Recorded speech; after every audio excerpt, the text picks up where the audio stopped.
Fala galera, sejam bem-vindos a mais um vídeo aqui no canal.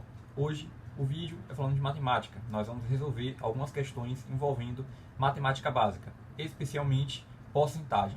Já soltei um vídeo no canal já faz um tempo também sobre esses vídeos de matemática básica, né? Não só com porcentagem, mas com escala, com razão e proporção, com gráficos. Então, caso você ainda não tenha visto, dê uma olhada depois, que eu tenho certeza que vai te ajudar bastante, principalmente se você tem dificuldade em matemática e precisa de um apoio, de um suporte. Então hoje, como eu te falei, vou te mostrar algumas questões de porcentagem do Enem. Eu selecionei algumas questões desde 2009 até o Enem 2021. Então vamos lá, vamos resolver essas questões e vamos ver como é cobrado no Enem as questões, né, a parte de porcentagem, que envolve a questão de matemática básica. A parte de matemática básica é considerada uma das mais fáceis. Então é muito importante que você domine, que você saiba resolver questões de porcentagem para que sua nota aumente cada vez mais. Então é isso, vamos deixar de enrolação e bora pro vídeo. Vamos lá, eu peguei 6 questões para a gente resolver aqui, né, nesse vídeo. Eu não coloquei qual foi o Enem que caiu as questões, né? Era para ter pego. Mas aí, caso você já saiba, coloca aí nos comentários, que aí pode ajudar uma pessoa que precise, que queira saber qual foi o Enem que cobrou determinada questão. Então vamos lá. A primeira é a questão 169. Uma organização não governamental divulgou um levantamento de dados realizado em algumas cidades brasileiras sobre o saneamento básico. Os resultados indicam que somente 36% do esgoto gerado nessa cidade é tratado, o que mostra que 8 bilhões de litros de esgoto sem nenhum tratamento são lançados todos os dias nas águas. Uma campanha para melhorar o saneamento básico nessas cidades tem como meta a redução da quantidade de esgoto lançado nas águas diariamente, sem tratamento, para 4 bilhões de litros nos próximos meses. Se o volume de esgoto gerado permanecer o mesmo e a meta dessa campanha se concretizar, o percentual de esgoto tratado passará a ser 72, 68, 64, 54 ou 18%. Vamos lá, vamos resolver essa questão. Bom, então vamos resolver aqui por partes. Eu acho que o que é mais importante primeiro a gente ter em mente aqui é que 100% equivale ao total do esgoto, certo? Acho que é o mais importante aqui da gente colocar aqui em evidência, certo? Pronto. Depois disso aqui, a gente tem, né, como o enunciado mesmo fala, que 36% do esgoto, né, desse total aqui, é tratado. Se eu sei que 36% é tratado, menos 100%, que é o total, então aqui eu tenho que 64% do esgoto não é tratado, certo? Deu para entender, né? Se eu já tenho aqui, se eu já sei, na verdade, como o enunciado fala que 36% do esgoto está tratado, então o resto, no caso aqui 64%, é o esgoto que não está sendo tratado naquele local. E aí ele fala, além disso, que esse 64% aqui equivale a 8 bilhões. E a meta é reduzir a metade. Ele quer passar de 8 bilhões de não tratado para 4 bilhões. Essa é a meta.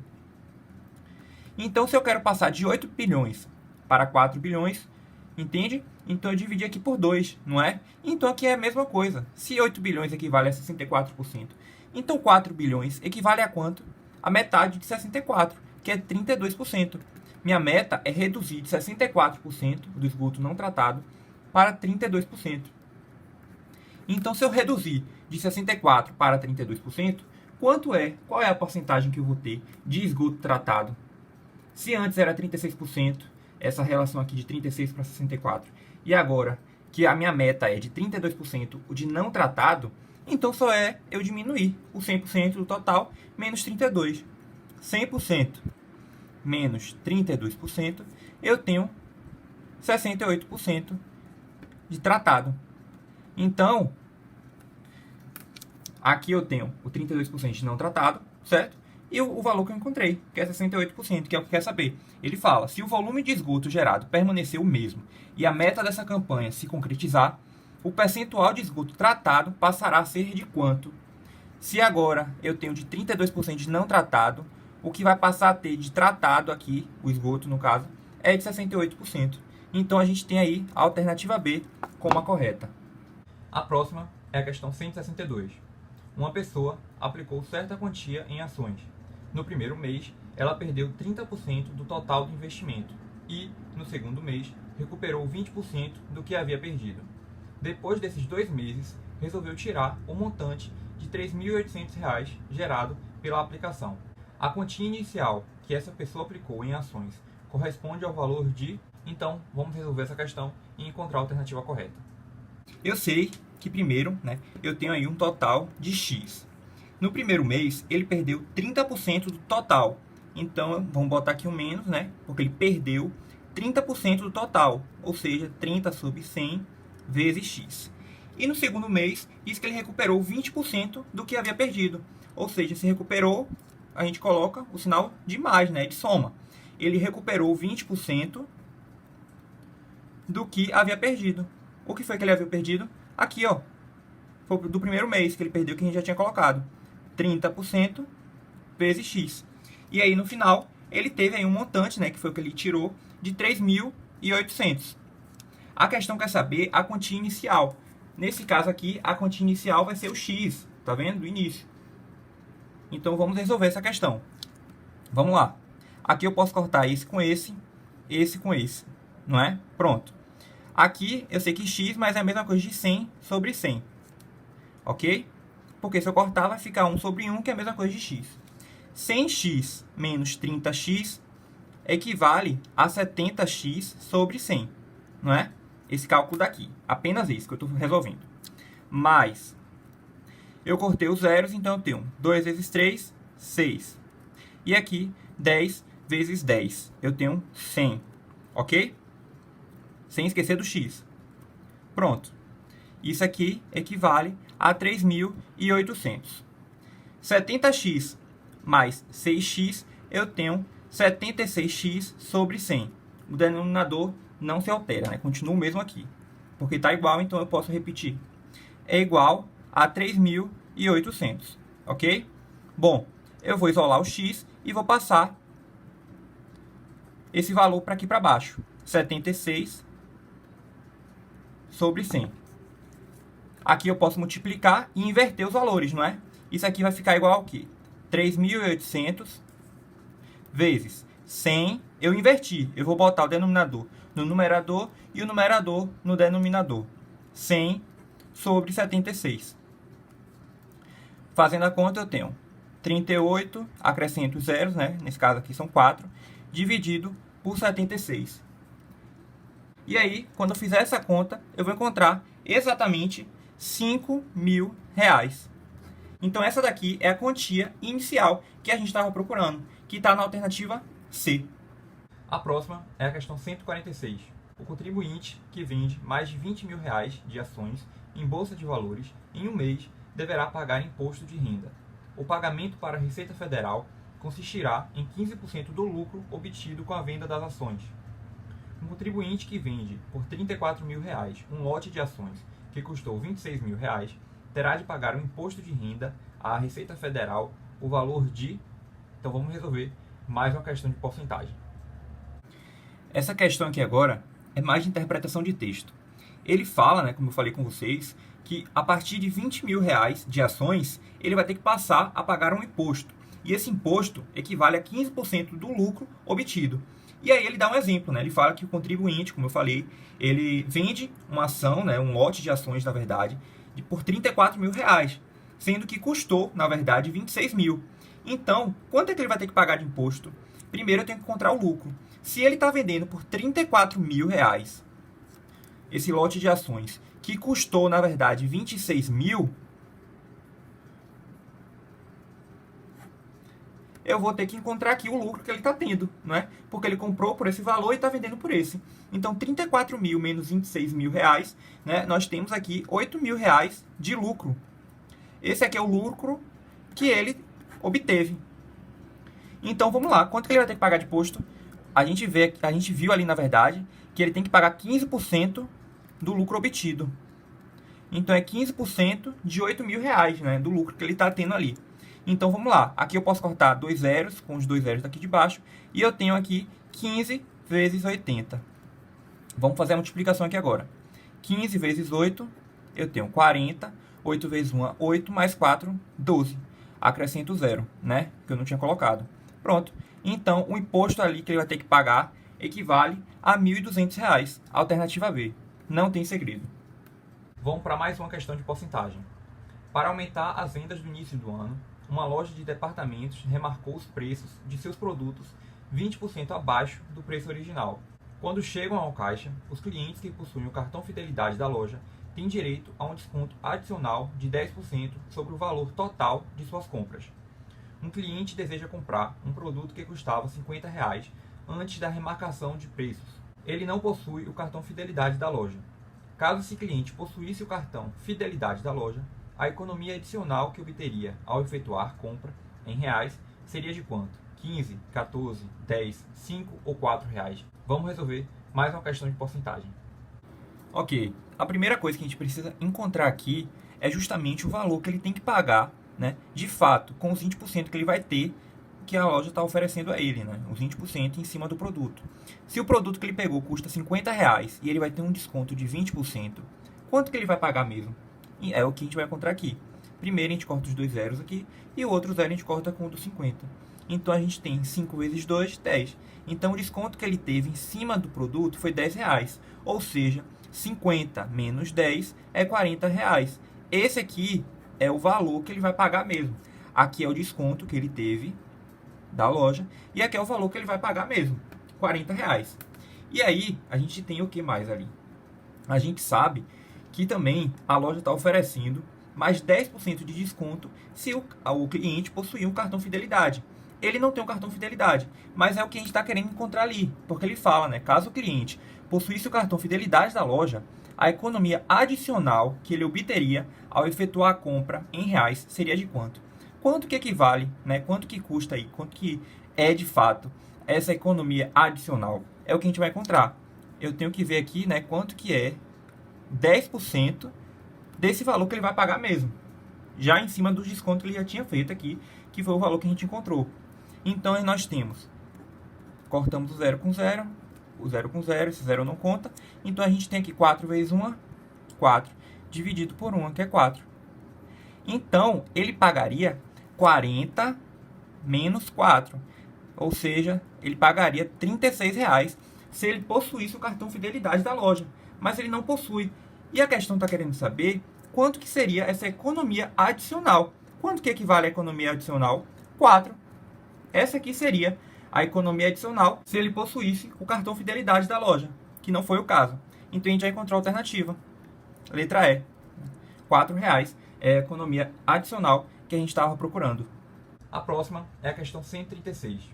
Um professor dividiu a lousa da sala de aula em 4 partes iguais. Em seguida, preencheu 75% dela com conceitos e explicações, conforme a figura seguinte.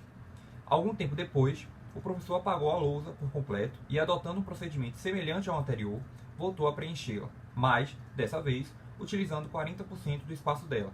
Então, no início, a gente tem aí, né, um quadro com 4 partes iguais e 3 partes pintadas e 1 em branco.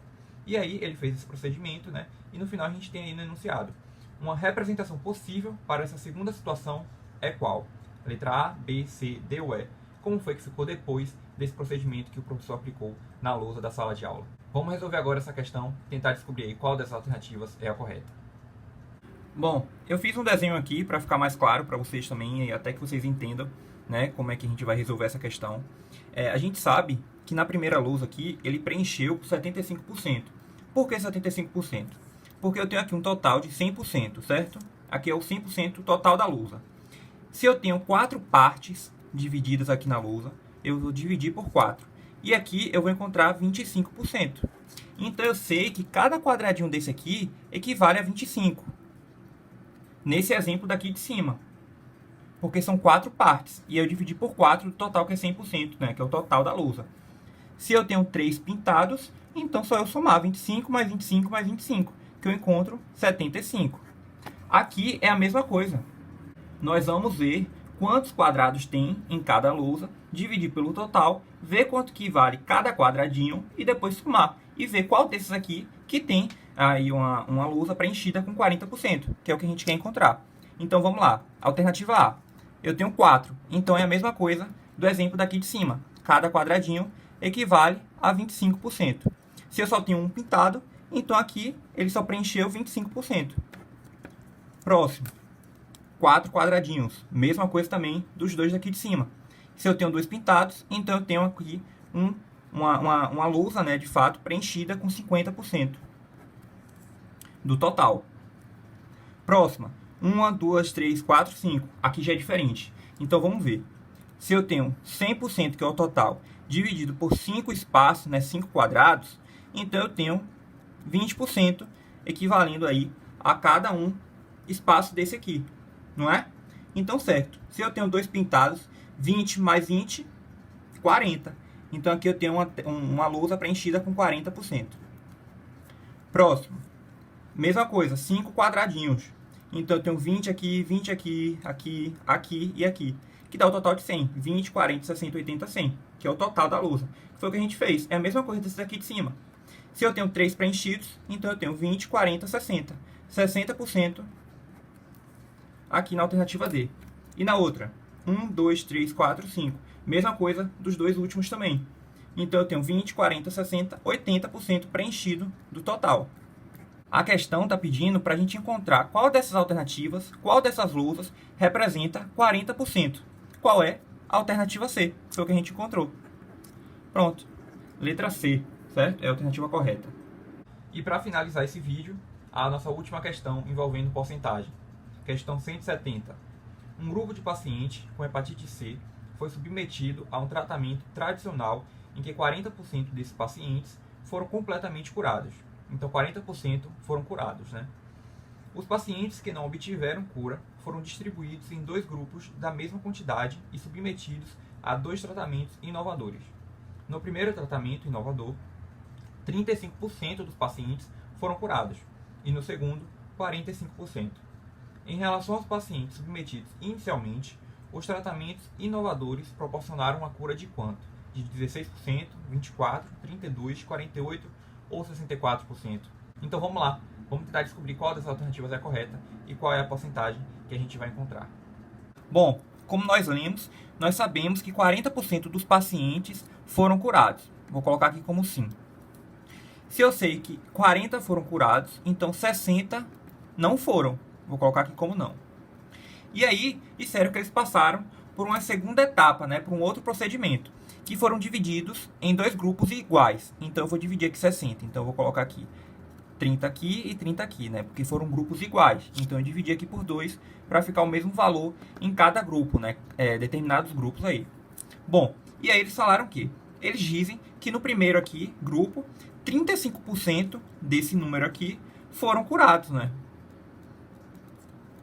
Já no outro não, no outro foram 45%. E aí a questão quer saber, em relação aos pacientes submetidos inicialmente, os tratamentos inovadores proporcionaram a cura de quanto? A gente tem que encontrar esses 2 valores, tanto desse primeiro grupo quanto do segundo. E aí depois a gente soma e encontra o total de curados nesse segundo procedimento. Então vamos lá, 30%, fazendo daqui de cima. 30% vezes 35%. E aqui embaixo, vamos fazer logo tudo de vez. 30% vezes 45%. 100 vezes 100, a gente multiplica, né, numerador com numerador e denominador com denominador. 100 vezes 100, nós temos aqui 10.000. Aqui a mesma coisa, 10.000 também, né? E aqui, 35 vezes 30, eu tenho 10.500. E aqui, 45 menos 30, eu tenho 13.500. Agora é só cortar. Corto 2 zeros aqui, 2 zeros aqui. Se eu tenho 2 zeros aqui, eu posso voltar 2 casas, não é? Aqui é a mesma coisa. Então aqui eu vou encontrar 10,5, não é? Por cento. E aqui eu vou ter 13,5%. Pronto. Eu encontrei tanto a porcentagem de curados no primeiro grupo, quanto na de segundos. Agora eu vou somar para encontrar o total. Então eu tenho aqui 10,5 mais 13,5. Que aqui eu tenho 10, 4, 2. 24%. Aqui nós encontramos a porcentagem de pacientes curados no segundo tratamento, que é justamente a alternativa B. 24%. Encontramos a resposta. Então essas foram as questões que eu peguei para a gente resolver aqui. questões que caíram no Enem, né, desde 2009 até 2021, envolvendo porcentagem, essa parte de matemática básica, como eu falei. E eu espero que vocês tenham entendido, que vocês tenham gostado. Em caso de dúvidas, falem aí nos comentários. Aproveite e fala nos comentários também quantas questões você acertou dessas 6 questões que eu te apresentei nesse vídeo. Se você é novo por aqui, não deixe de se inscrever no canal para não perder mais nenhum outro conteúdo. Curte o vídeo, que isso me ajuda bastante, e compartilha com os amigos. Então é isso. Obrigado por estar aqui comigo e eu te vejo no próximo vídeo.